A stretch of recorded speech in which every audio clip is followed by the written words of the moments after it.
મોરબી સબ જેલના બંદીવાનોમાં હકારાત્મક પરિવર્તન લાવવા અને તેમના માનસિક તણાવને દૂર કરવા માટે જેલ પ્રશાસન અને યંગ ઇન્ડિયા ગ્રુપ દ્વારા પ્રેરણાદાયી પહેલ કરવામાં આવી છે. જેલના મુખ્ય ટાવર પાસે આવેલા ખુલ્લા મેદાનમાં 319 બંદીવાનો માટે ગુજરાતી ફિલ્મ લાલો કૃષ્ણ સદા સહાય તેનું વિશેષ સ્ક્રીનિંગ રાખવામાં આવ્યું હતું. આ ફિલ્મ દ્વારા કર્મના સિદ્ધાંતો અને ઘરના મુખ્ય વ્યક્તિની ગેરહાજરીમાં પરિવારની વેદનાને વાચા આપવામાં આવી હતી.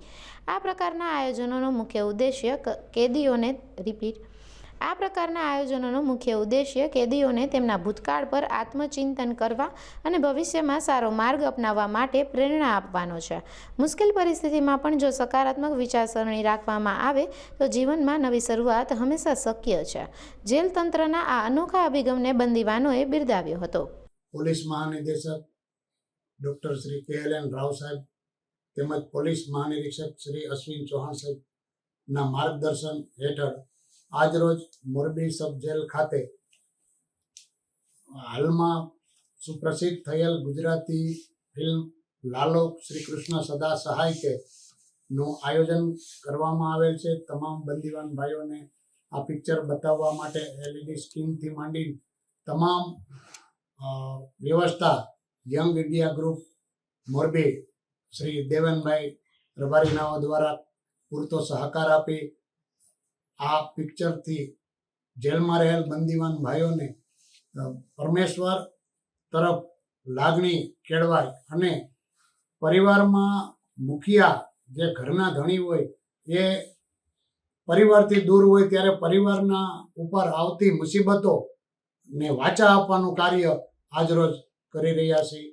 તેમજ આનાથી ભવિષ્ય પણ બંદીવાનોમાં સકારાત્મક પ્રવૃત્તિ કેળવાય અને આ સુધારા ગૃહ જેલ એક સુધારા ગૃહ તો સુધારા તરફના એક પ્રયત્નો છે.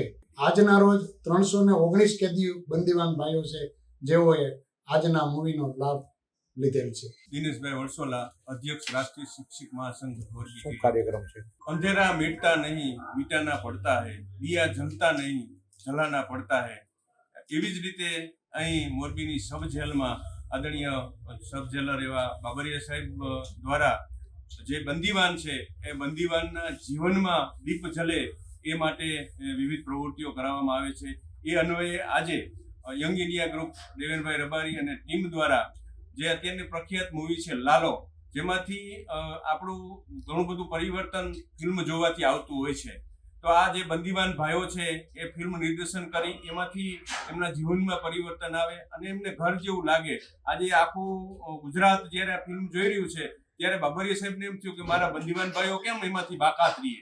એવા એક ભાવ સાથે આજે 319 જેટલા બંદીવાન ભાઈઓએ આ લાલો ફિલ્મ નિહાળી અને એ પણ ભાવ વિભોર થઈ ગયા અને પોતાનું ઘરને યાદ કરી અને પોતાના જીવનમાં એક સ્નેહનું ભાથું એમને ભર્યું છે.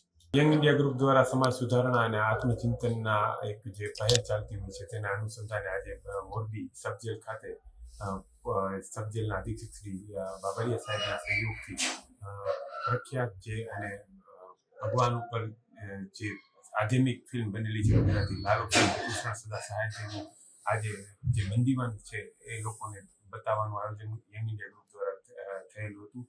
આ કાર્યક્રમનો મુખ્ય હેતુ યંગ ઇન્ડિયા ગ્રુપ સ્પષ્ટપણે માને છે કે કલા, સંસ્કૃતિ અને સિનેમા એ સકારાત્મક પરિવર્તન લાવવા માટેનો મુખ્ય ઉદ્દેશ હોય, જેથી અમે આ આયોજન એવી રીતે કર્યું છે કે જે ભટકેલા લોકો છે તે સાચા માર્ગે અને સકારાત્મક રીતે અને આધ્યાત્મિકતા તેઓમાં વળે એવા એક મુખ્ય અને ઉમદા હેતુથી આ પિક્ચર બતાવીને આ આયોજન કરેલું છે. છેલ્લા 2 વર્ષથી મોરબી સબ જેલમાં કાચા કામના આરોપી તરીકે છું. આજે મોરબીમાં યંગ ઇન્ડિયા ગ્રુપ દ્વારા અને અમારા અધિક્ષક શ્રી બાબરિયા સાહેબની પહેલથી કેદી આરોપી ભાઈઓને લાલો મૂવી બતાવવામાં આવ્યું છે. લાલો મૂવી જોયા પછી આમાંથી ઘણું બધું શીખવા જેવું છે. લાલો મૂવીમાંથી આપણે એવું શીખવા મળે છે કે કરેલા કર્મનું કાર્ય આપણે ભોગવવું જ પડે છે અને કર્મ કોઈનો સાથ છોડતો નથી અને ભગવાન આપણી અંદર જ હોય છે. ભગવાન આપણી આજુબાજુમાં હોય છે, એ આપણે દેખાતા નથી એટલું જ છે. સબજેલમાં આશરે 320 જેટલા આરોપીઓએ આ મૂવી જોવાનો લાભ લીધો છે અને આ પિક્ચરમાંથી ઘણું શીખવા જેવું છે. આ પહેલ તરીકે દેવેનભાઈ રબારી છે, યંગ ઇન્ડિયા ગ્રુપના બધા મિત્રો છે, અમારા શિક્ષક સાહેબ છે, અમારા બધો સ્ટાફ છે, જેલ સ્ટાફ છે, બધાનો અમે ખૂબ અભિનંદન આભાર માનીએ છીએ.